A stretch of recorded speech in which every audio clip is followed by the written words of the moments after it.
More than 100 years ago, pioneers from the East Coast came to settle in the woodlands of the Midwestern United States. Here they lived much like other pioneers who settled in various parts of our country.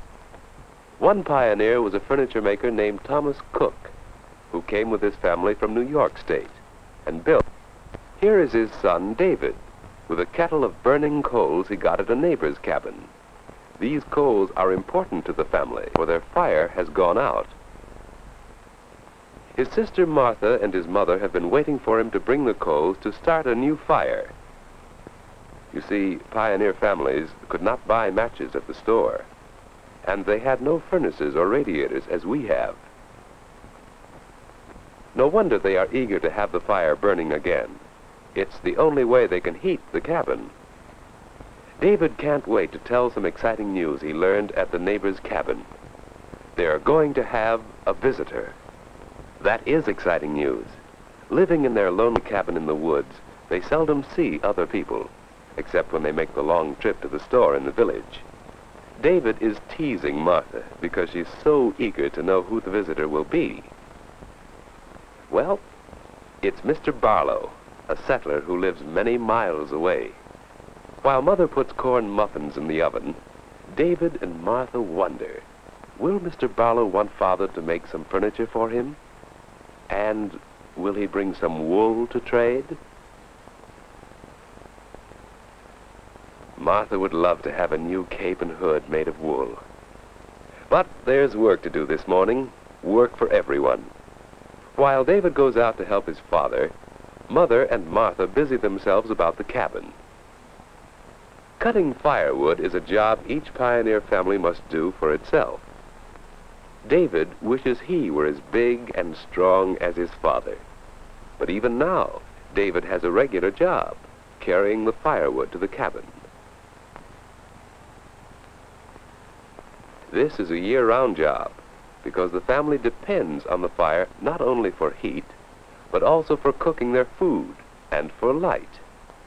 A fire gives off very little light, and since the pioneers had no electric lights as we have, they used candles, which they made themselves.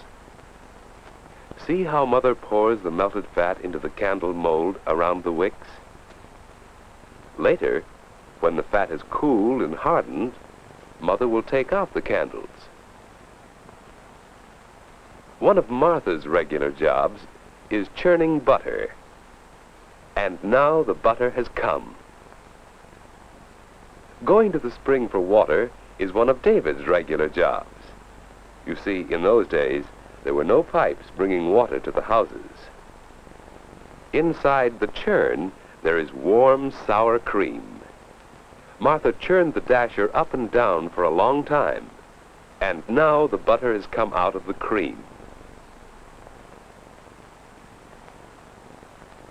If you had lived in pioneer days, you would have made butter at home too, for there were no dairies that made butter and delivered it to stores and homes.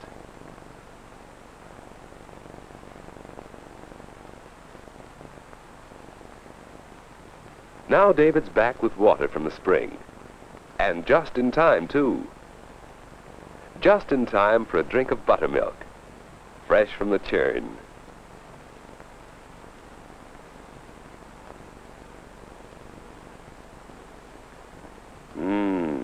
Good. Later, Mother and Martha are busy preparing the noonday meal. The family provides most of its own food. Only a few things are bought at the store in the village. Father shoots rabbits and wild turkeys, and sometimes deer. Today they're having rabbit. Martha is helping to prepare a vegetable stew, made from vegetables Mother grew in a garden behind the cabin. Here's Father with Mr. Barlow. It's been many months since the Cook family entertained a visitor. Martha is curious to know whether Mr. Barlow's bundle contains wool. But not yet, Martha. We have to set another place at the table. The men are hungry after their morning's work. We'll eat together and listen to the news Mr. Barlow has to tell, and then later, Father and Mr. Barlow will talk business.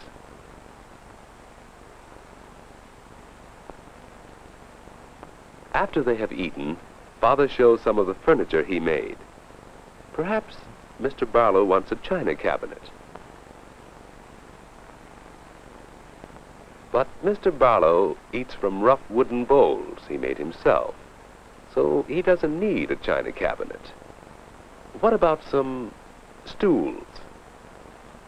No, these are simple to make, and nearly every settler makes his own.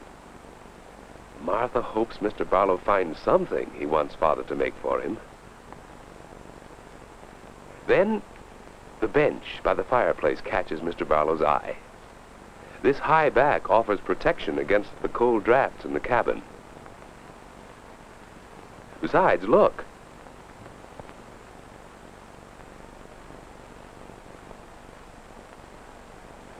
It makes a fine table. It's really two pieces of furniture in one. That saves valuable space in a small cabin. Well, Mr. Barlow might have use for a bench table like that. At least he's willing to bargain for it. And now, what is in the bundle? Is it wool? Yes, it is. This is wool just as it was cut off the sheep last spring. This fleece has been washed thoroughly, but much more must be done with it before it becomes woolen cloth. Mother thinks this will make fine cloth, and so Father and Mr. Barlow make a trade. Now the visitor has gone, and David and Father are again working in the woods. Martha just couldn't wait to start making yarn from the wool. First, she cards the wool, combing it out so the fibers will lie straight and flat. At the spinning wheel, Mother spins the wool into soft, strong yarn. Around and around goes the wheel as Mother makes enough yarn to weave a piece of cloth. Martha will have her beautiful wool cape and hood made at home, as are all the family's clothes, because there are none to be bought at the store. David and his father wear strong, warm clothes, many made of deerskin. Do you know what David is going to do? He's going to do his lessons. You see, there were few schools to which pioneer children could go. Most of them were taught at home by their mothers and fathers.